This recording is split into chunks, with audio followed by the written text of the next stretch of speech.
Everyone in the city knew Adrian Blackwell, not because he was kind, or generous, or admirable, but because he was cruel in the quietest, most calculated way possible. He was a self-made millionaire before 40, the kind who wore tailored suits without logos and spoke in a voice so calm it made people nervous. Adrian dined at the same five-star restaurant every Thursday night at exactly 8 o'clock, always requesting the corner table by the glass wall, always alone. The staff dreaded Thursdays. Not because Adrian ever raised his voice, no, he never did, but because he had mastered humiliation as an art. A misplaced fork earned a condescending smile. A delayed drink was met with a slow glance at his watch and a soft, disappointed sigh that felt heavier than shouting. He corrected pronunciations, questioned prices, returned perfectly cooked meals, and asked servers their names only to forget them seconds later. One waiter quit on the spot after Adrian calmly said, "If mediocrity had a face, it would look like effort without intelligence." Management tolerated it because Adrian spent more in one night than most customers spent in a year. Money, as always, spoke louder than dignity. On this particular Thursday, the restaurant buzzed with nervous energy. A new waitress had started that afternoon, Lena. She was young, quiet, observant, with tired eyes that suggested she'd lived more life than her age allowed. No one warned her about Adrian. Some said it was cruel to let her find out the hard way, others said everyone had to learn eventually. When Adrian arrived, dressed in charcoal gray, the room subtly shifted. Conversations softened. The manager straightened his tie. Lena was assigned his table by accident, or fate.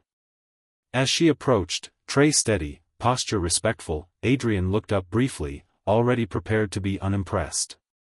She greeted him politely, voice calm, not overly cheerful. He ordered without looking at her.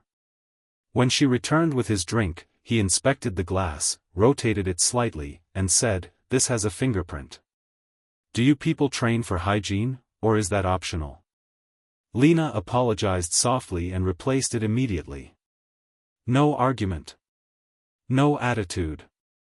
That annoyed him more than defiance would have. Throughout the meal, Adrian tested her, small corrections, unnecessary questions, subtle jabs. Lena absorbed them all without visible reaction. No shaking hands. No forced smile. Just professionalism. When the main course arrived, Adrian took one bite, paused, and called her over. "Overcooked by 10 seconds, he said. "If time mattered to you, you wouldn't be here." Nearby tables went silent. This was the moment most waiters broke, apologies tumbling out, eyes lowered. Lena looked at the plate, then at him, and for the first time held his gaze. Her eyes didn't plead. They didn't challenge. They simply understood something. She took a slow breath, leaned slightly forward, and said 7 words, quietly, clearly, without anger.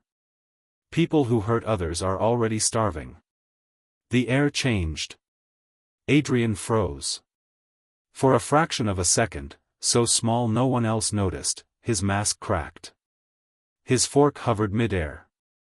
The words hit him like a memory he'd buried under decades of success. Starving.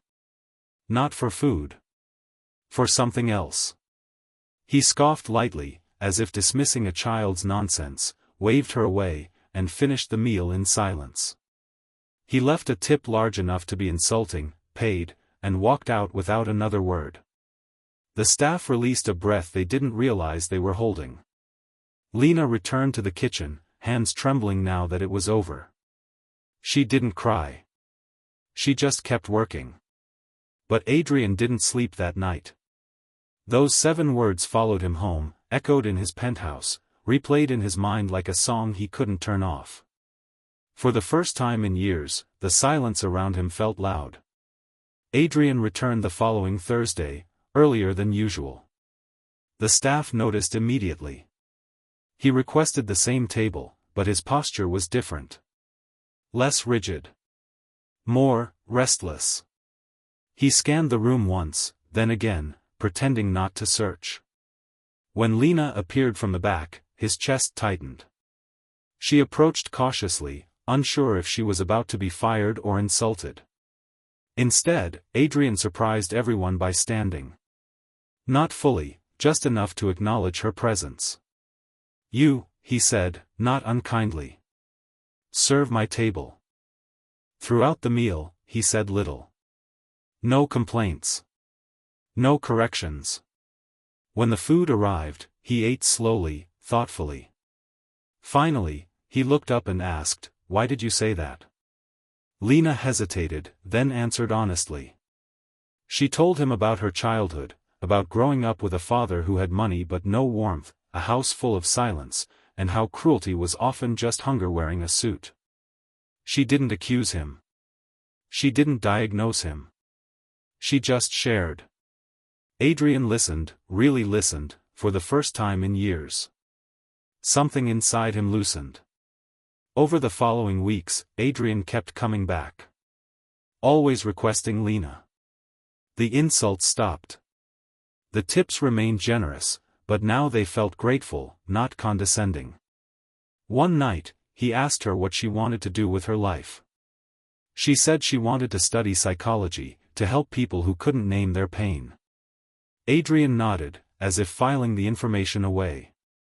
A month later, she received an anonymous scholarship, full tuition. She knew immediately who it was. When she thanked him, Adrian simply said, "I'm learning to feed the right hunger." The staff noticed the change too. He learned names. He said thank you. He apologized once, awkwardly, but sincerely, to a waiter he'd once reduced to silence. The man cried in the storage room afterward. But the real change happened when Adrian started eating alone at home again, and didn't like it.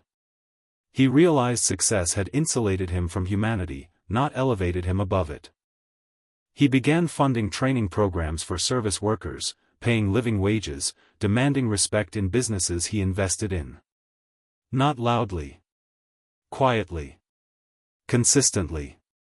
And every Thursday, he still came to the restaurant, not because he needed the food, but because he needed the reminder. That 7-word sentence was framed in his office now, not as a quote, but as a mirror. He had been starving.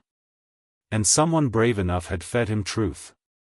But change, Adrian learned, was not a straight line, it was a reckoning. As weeks passed, his reputation began to clash with his new behavior. People didn't trust it. Old business partners laughed when he corrected them for snapping at staff. One executive joked, "What happened to you, Adrian? Fall in love with a waitress?" The room erupted in laughter. Adrian didn't laugh. He remembered the countless rooms where he'd been the one smirking, the one silently approving cruelty because it wasn't aimed at him. That night, alone in his car, the city lights blurring past, he realized something painful: becoming better meant becoming lonely first. The world had liked him sharp, arrogant, untouchable. A softened man made them uncomfortable.